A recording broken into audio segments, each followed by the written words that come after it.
Reverend Jackson believed that women deserved equal pay. Reverend Jackson believed women deserved equal opportunity. Reverend Jackson believed that women should hold the highest roles and positions in the land.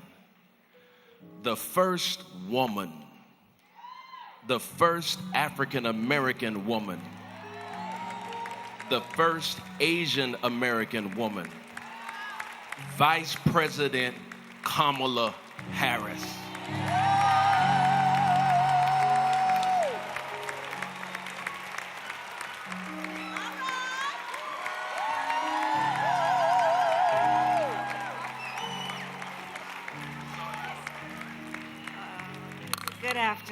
Good afternoon, everyone. Mrs. Jackie, and to the entire Jackson family, on behalf of Doug and my family, we pray with you as we did a couple weeks ago in your home, and we thank you. I thank you. So let me just say, I predicted a lot about what's happening right now.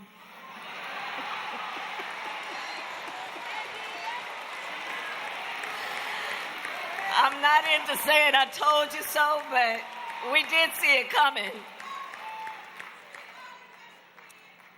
But what I did not predict is that we would not have Jesse Jackson with us right now to help us get through this. And this afternoon has been such a beautiful remembrance of his spirit, his life, and his faith. And in a way that Reverend Al talked about it and so many others have, I do think of this afternoon as what it is doing for me to renew my faith in what is possible, fueled by the hope that Jesse Jackson so often reminded us of. I'm reminded of a passage in the Gospel of Matthew, chapter 7, verse 7. Ask, and it will be given to you. Seek, and you will find. Knock, and the door will be opened to you. And so from a young age, we know that Reverend Jackson saw that the doors had been closed to the millions of people across our nation and throughout the world who were otherwise so deserving. And they were doors, of course, to opportunity, to equity, to justice, to freedom. And so he dedicated his life, as we all know, to breaking down those barriers. So when we are speaking of these doors, I will share with you that as a child, I was raised that when you see a closed door, you must knock and wait to be invited in. What life has taught me is that if that invitation is not offered, and if that door remains shut, even after repeated attempts to knock on said door, sometimes you have no choice but just to kick that door open.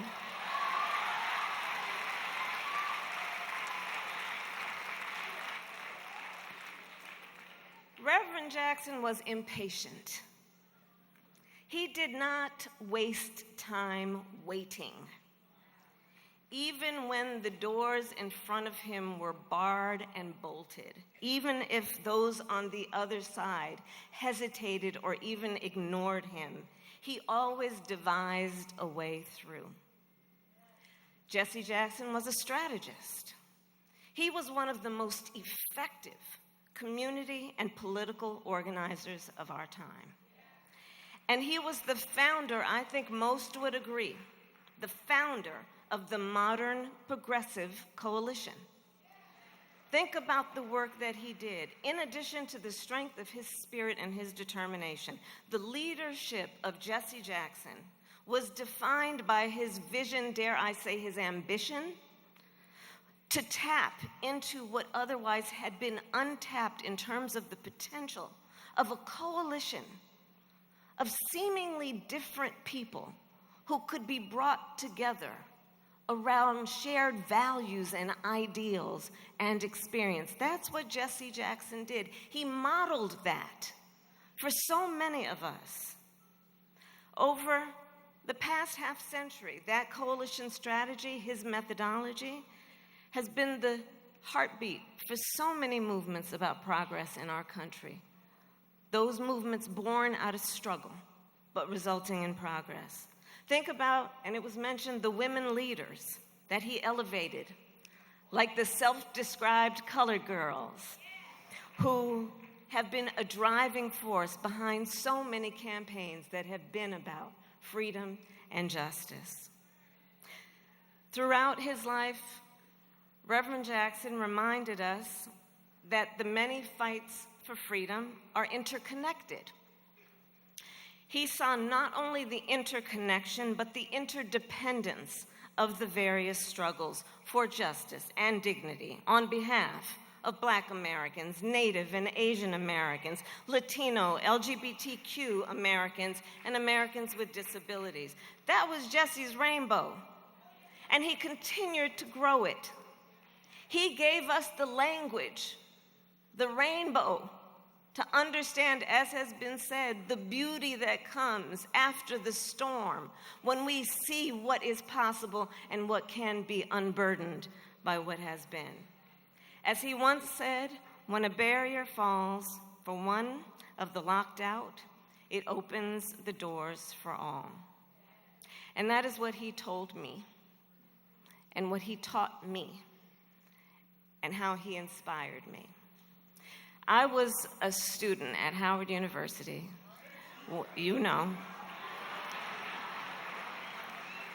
when Jesse Jackson was one of the leaders of the anti-apartheid movement, and me and my classmates would go out on the mall every weekend and protest, looking at Jesse Jackson as a model of what that movement should and could have been. I was a law student then in 1988 when Jesse Jackson decided to run again. I was the first Black woman elected district attorney of San Francisco. I was the first Black woman elected district attorney in the state of California in 2004, when I created one of the first in the nation initiatives as a prosecutor that was about getting jobs and counseling to those who had been in the criminal justice system. And at the time, the powers that be told me I was not supposed to be doing that. They said, "Why are you letting people out of jail when you're supposed to put them back in?" Jesse Jackson spent a lot of time in the Bay Area. Many of you may know. I saw Butch Wing here. And Butch, together with Jesse Jackson, would visit with me during those earliest days of my elected career to give me the support and the confidence and the initiative to think about how, in a position such as being DA, I could continue the idea about what it means to build coalition around a group of people whose dignity must be seen and the resources that must be put into them. Jesse Jackson, from my first elected position to when I ran with Joe Biden for Vice President of the United States, and when I became the Democratic nominee for President of the United States, always told me and convinced me that everything that we were doing is possible. And so I just want to share what I brought today. I brought with me two momentums from Jesse Jackson's campaign that I have saved since I was a student. So one is this button that reads Jesse Jackson 88. The other, some of you who were around at the time may remember, is this button. I will read it to you, and pastors, please forgive me. It reads as follows, all caps. Damn straight, exclamation point. It's time for a Black presidential candidate. That was a Jesse Jackson pin from those days. And just a beautiful example of his determination, his sense of humor, but his ability to see what can be, unburdened by what has been.